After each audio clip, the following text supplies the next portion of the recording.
love it when these food trucks come here because we get to try all kinds of food, all kinds of cuisine. They come once a week and they're just a lot of fun. And so it gives you a chance to try food that maybe you have not tried before, usually from various cultures. And it kind of lets you know too when we have our local food truck festival, who to look for and who to recommend to your family and friends. So great fun. Hi, I'm not sure if I'm going to make this public or private yet, but we'll just see how it goes. I'm not doing that great today. I was in a really good mood and now I'm not, you know. Sometimes when you're around people who are always negative and don't seem to really care about what's going on in your world, it can bring you down, but you have to keep yourself up, keep yourself motivated, and push on in spite of it. And so that's what I'm doing. Just in lieu of everything that's happening in my world, I'm looking for the next phase in the adventure that is called a career. I want to keep it marketing. I'm not sure that I want to remain in healthcare or health insurance. It would be great to take the skills that I've learned with me and build upon those and acquire some new skills. What would be even cooler is if I could apply art, music, some form of creativity into the next adventure. And I'm not quite sure how to do that. Plus, I really need to get paid more money. It would just help me so much to be able to know that all my bills are paid on time, the things that are not revolving credit, month-to-month type things, get them paid off, improve my credit score by doing all of that. It would just help so much. I feel like the past 27 years have been a struggle. You know, it seems like every time I'm moving up and advancing and I have a strong foothold somewhere, I just get knocked back down. And I think part of the problem is now I'm so drained that I don't schmooze as much as I need to. You know, I'm not as bubbly as I used to be. And it just gets harder the older that you get to feel like everything is pulling you down, even though you're trying to get up and crawl out of the barrel. You know, you get other crabs pulling you down. And at the same time that you're trying to get out, have a smile on your face. It just gets hard.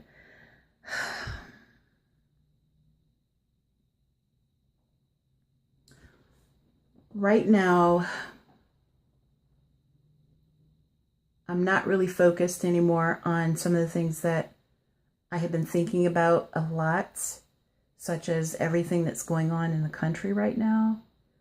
Things that are going on within my family, within a lot of my circles of acquaintances, friends, because I feel like my own life is such a mess. I feel like I need to focus. And it's not that I'm not a person that does anything crazy. I'm not, you know, I don't do substances. I don't have wild nights of partying. In fact, I'm probably one of the most boring people that you'll ever come across. Even though this channel is called The Adrenalized Artist, and I am pumped up about my artistry, don't get me wrong. You know, I've been just rehearsing like crazy on the keyboards lately. Doing the same drills over and over again because I'm wanting to perfect how my fingers move across the keys. I want to perfect my placement of my fingers when I'm doing chords, when I'm playing chords that involve more notes than just triads, you know, certain notes on the left hand, certain notes with the right hand, transposing and doing inversions of chords. You know, I'm doing a lot. And basically I'm relearning, because I used to do a lot of this as a kid, and I just felt very discouraged about moving forward with my desires. My fault. I don't blame anyone else. And I've just learned over time that anything that you really want to do, you have to make time to do it. You have to do it despite what anyone else is saying. If you have absolutely no cheerleaders in your corner, you still have to do it. If you're not getting proper sleep, you still have to do it. If you have 2 or 3 jobs, guess what? You still have to come home and do it. You have to do the work that it takes to get to where you want to go. And that's where I am. And that's why I changed the name of my channel. Gosh, I don't even remember when I changed it. It's been at least 3 months ago, maybe. Which, when the channel was called Unleashing Alicia, it was appropriate for the year that I had it under that name. The real pronunciation of my name is Alicia, and Alicia is the Spanish equivalent of my mother's name, which is Alice. But I digress. But most people do not call me that. They call me Alicia. So I thought one day, wow, you know, the word leash, since, you know, some people do call me that, leash, the word leash rhymes with Alicia. And I need to unleash myself. I need to show myself to myself, you know, take the mask off, remove the persona, and just be me. And over the past year, it turned into, as I was delving into situations within my own life, I started sharing words of advice and words of wisdom and things that I had learned. And it felt good to do that. You know, it felt like I had a purpose and I was being useful. And while I don't have just thousands of subscribers, I have had some feedback on some of my videos. And I'm like, okay, cool. People are watching these, you know, because you just don't know. And it can be a lonely road and a tough road, doing this kind of under the radar. You know, the people in my life that are the closest to me have no idea that I even do this because I don't tell them. There's a couple of people that I know at my day job that, oh, you know, they walk by as I was kind of reviewing things and, oh, yeah, you know, that's you? You have a channel? Yeah, well, what is it? Share it with us. And one guy has literally begged me, and it's not that I don't want to share it, but I would like for it to be, I would like for my content and the way that I shoot to reflect what's in my head, to reflect the artistry. And right now it just does not. And that's because of me. I can blame no one else except me. So the only other thing that I can really say today is this. This is the week of Thanksgiving. We're supposed to be thankful and grateful for life, for God, for freedom, for all of these things. And this year I'm feeling a little bit differently about it. With everything that's happened, with everything that's going on in my life, I just feel empty right now. So, you know, learn to split your chords like professionals do. Once you learn the triads, you have your, for example, C and G here at the left, and then on the right, C, E.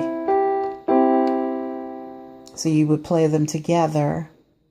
You're doing the same thing with the sevenths, except since you have 4 notes, you have your first note out of the scale, your third note out of the scale, your fifth note out of the scale, and your seventh note out of the scale. When you split them up, what I personally do is I have the first or the tonic note as the bass, and then your fifth or dominant note. I always have them down in the bass. And then I have any other note for full-on chords or compound chords, whatever name you want to use for your chords.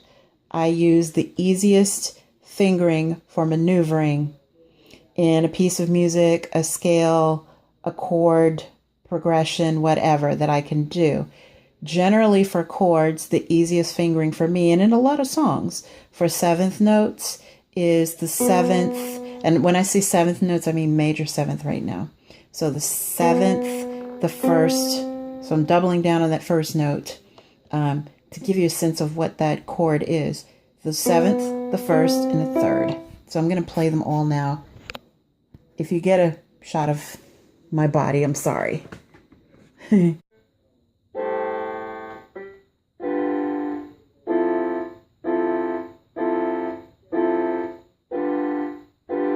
All of this is broken sevenths.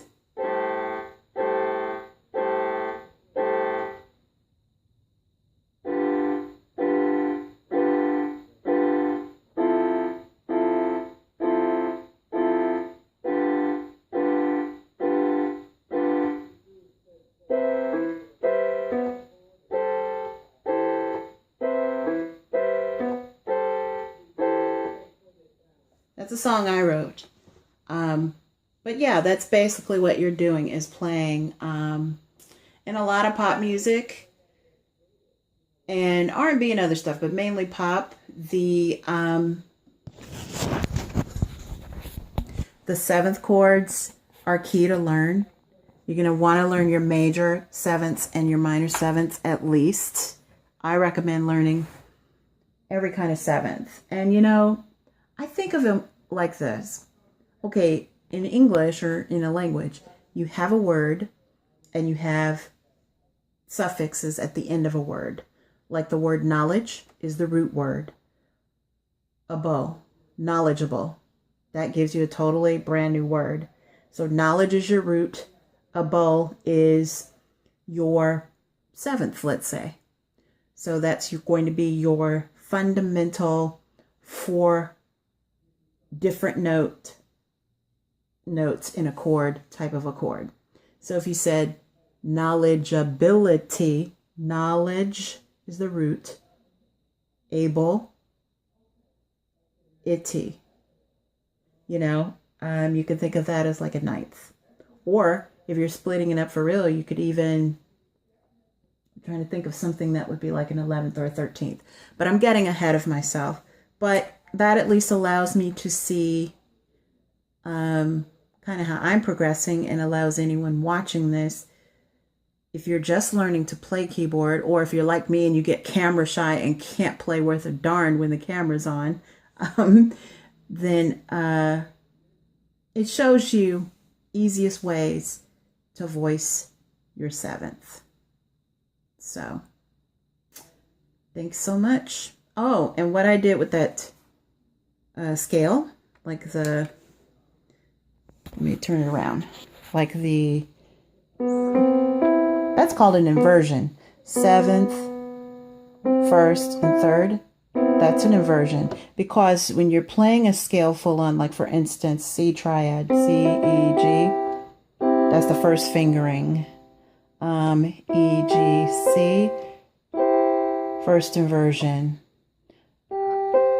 G, C, E, second inversion. So every time you invert with 4-note chords or seventh chords, this will be the third inversion, because I'm playing the seventh note first, I believe.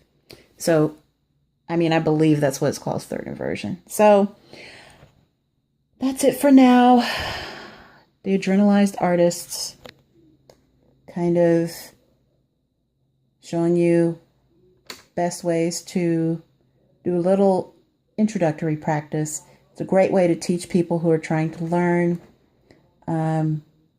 kids, whomever. So thanks so much for watching. Take Take care. So, right now, you're seeing my shadow. And why not? Because, you know, I'm just a little weird anyway.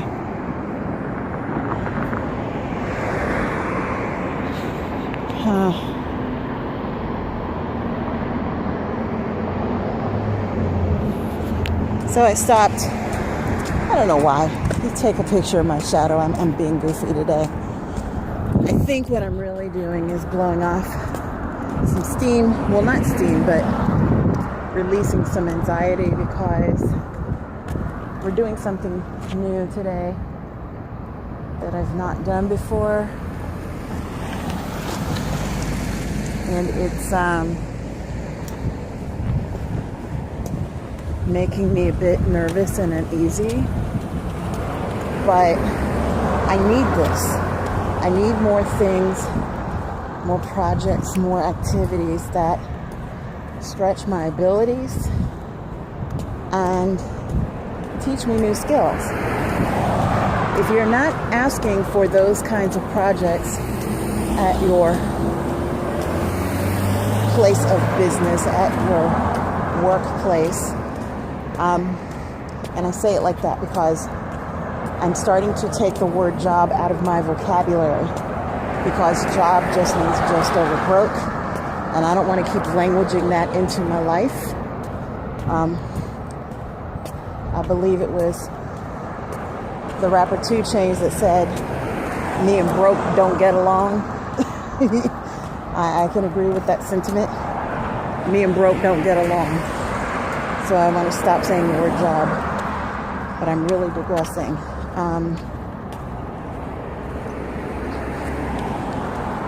So you're not asking for projects at your place of business or your workplace or even in any organizations with which you work, like civic organizations, churches, where you're actually involved in different committees, etc., then you're not growing, you're stagnating. And you're creating and perpetuating mediocrity in your life. Personally, mediocrity is a waste of my time. That's a conclusion that I came to this morning. So I'm no longer doing that.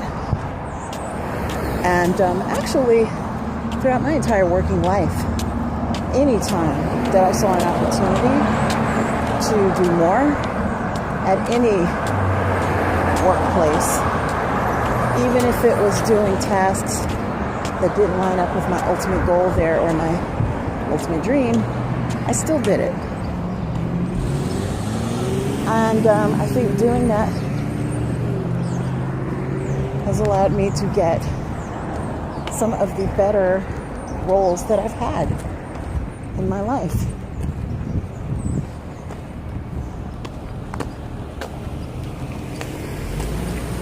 Because I have a willingness to do things that some people won't or don't in order to get to where I need to be.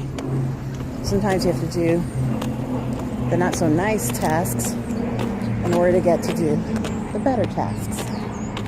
So I'm gonna get my food and then I'll be back.